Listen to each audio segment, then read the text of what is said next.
Nos é necessário uma entrega. Isso o Vedanta chama de Ishvara Pranidhana. O que é o Ishvara Pranidhana? Ishvara Pranidhana significa que o ser reconhece a presença do divino, a unicidade do divino, a regência suprema e se rende a essa regência. Se rende a Ishvara, que é o Senhor Supremo.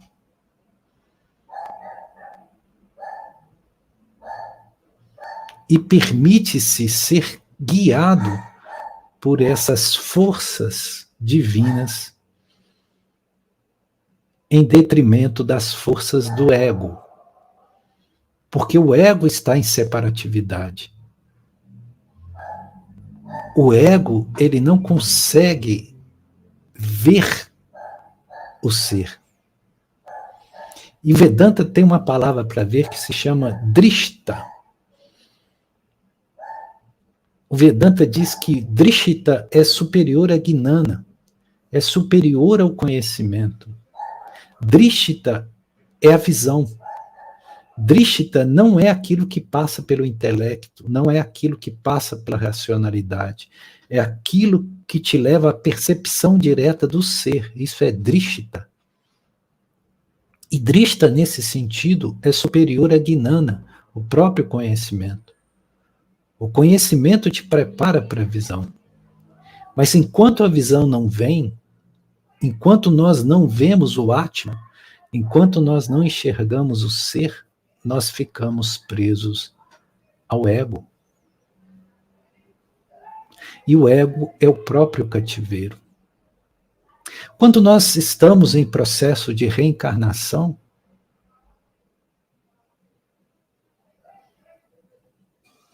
aquilo que reencarna é justamente aquilo que não se desvinculou ou não se libertou da compulsão à materialidade. E assim a materialidade exerce uma atratividade irresistível que traz a consciência de volta à matéria. Por isso que os Vedas, ou Vedanta, diz que nós precisamos, drishta, ver o ser. Nós precisamos ir além das estruturas mentais, ir além da cognição, ir além da racionalidade para ter uma percepção direta. Porque tenhamos a consciência de que aquilo que pensa em nós está ligado ao ego. Os nossos jogos mentais alimentam o próprio ego. Logo, o despertar transcende o mental inferior. O despertar exige de nós drishta, exige de nós visão. Quem falava de drishta? Samana Jesus, que foi um yogi perfeito. Quando ele falava de drishta? Quando ele dizia, quem tiver olhos de ver, que veja. Logo, ele estava dizendo que não bastava enxergar, que era necessário ver. O ver é transexistencial, é supra-egóico.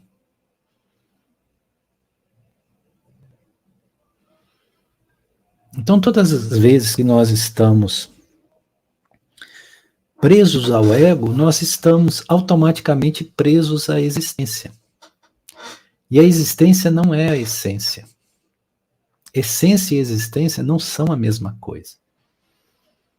Quando nós temos drishta, quando nós temos a visão do ser, nós saímos do plano da existência, ainda que continuemos encarnados nesse mundo.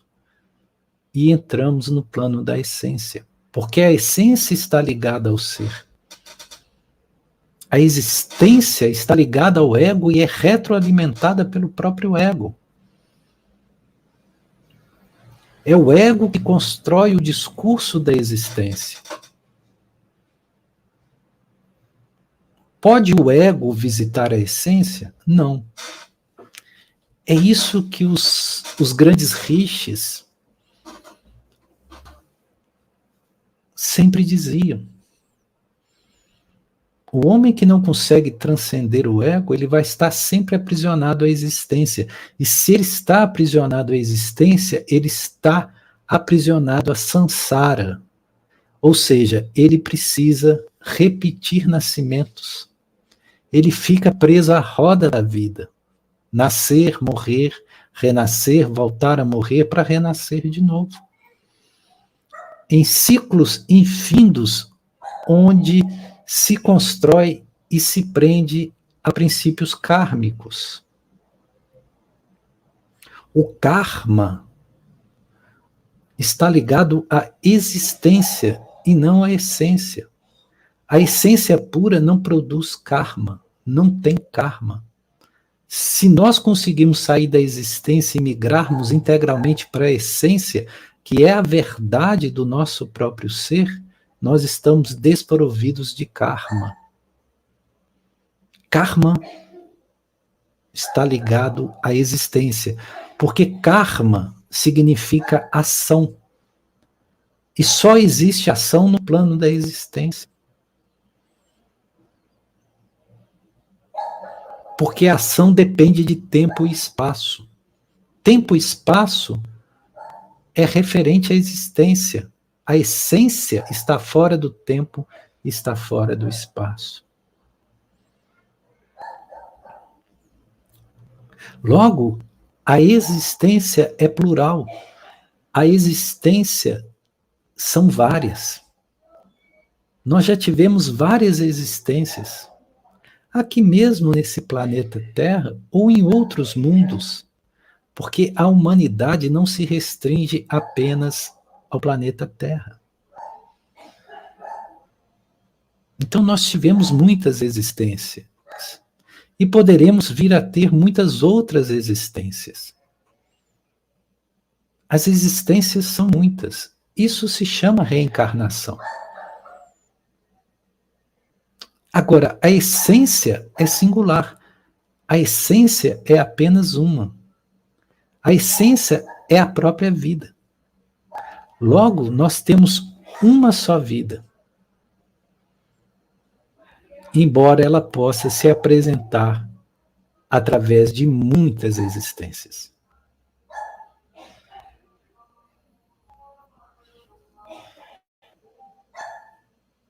Quando nós buscamos entender o verdadeiro sentido da ressurreição, nós vamos perceber que ressurreição, no entendimento crístico, significa aquele momento em que nós saímos definitivamente da existência e entramos na essência.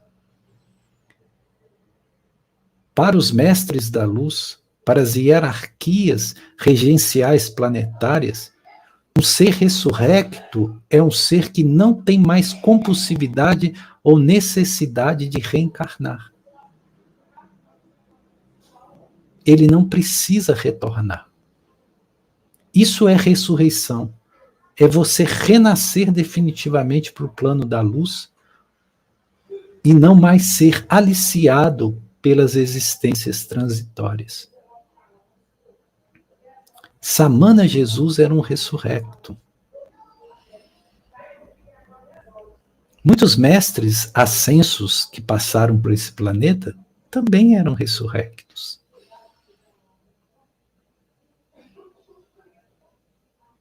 Por isso que a ressurreição é a vida. Veja, isso são palavras lá do Evangelho, do próprio Samana Jesus. Ele diz: eu sou a ressurreição e a vida. Ele liga a ressurreição à vida. E é nesse sentido que nós temos realmente que entender ressurreição. Sair do plano da existência e entrar no plano da vida. E ele diz: eu sou. Ou seja, é pela partícula eu sou que é a própria essência crística, que eu chego à ressurreição e que eu chego à vida. O eu sou é a ressurreição. O eu sou é a vida. E eu sou isto. E eu preciso apenas reconhecer isto. Eu preciso apenas despertar para isso.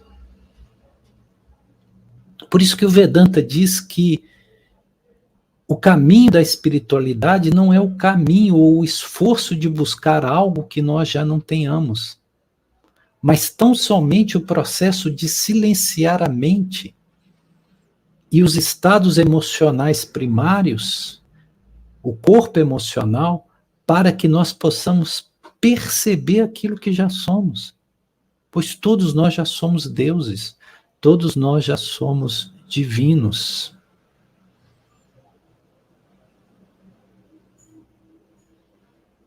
Eu sou é a ressurreição. E o eu sou é a vida. As existências são muitas, mas a vida é uma só. E o que importa é a vida, porque as existências estão em razão da vida e não a vida está em razão das existências. Compreender isso é se libertar. Compreender isso é não direcionar esforços para aquilo que não merece os nossos esforços, ou não gastar o nosso elan vital, a nossa energia divina, com aquilo que não vai nos trazer a realização, que não vai nos trazer a libertação, que não vai nos trazer a essência, que é a vida. Toda existência é temporal.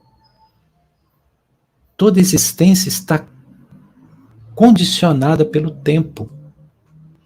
Mas a essência é atemporal. A essência é eterna. A vida é eterna. E quando se afirma que a vida é eterna, não quer se afirmar que a vida é um tempo que não se acaba mais. Não é esse o sentido de eternidade, como tempo que se prolonga sem ter um término. Eternidade significa ausência de tempo. Quando eu saio do condicionamento do tempo, eu estou na eternidade. Por isso que quando eu mergulho em mim mesmo, em meditação, e experimento um profundo silêncio, eu estou na eternidade. Eu sou a eternidade, porque estou fora do tempo. Isso é o aqui e agora. É o eterno presente, ou a presentificação.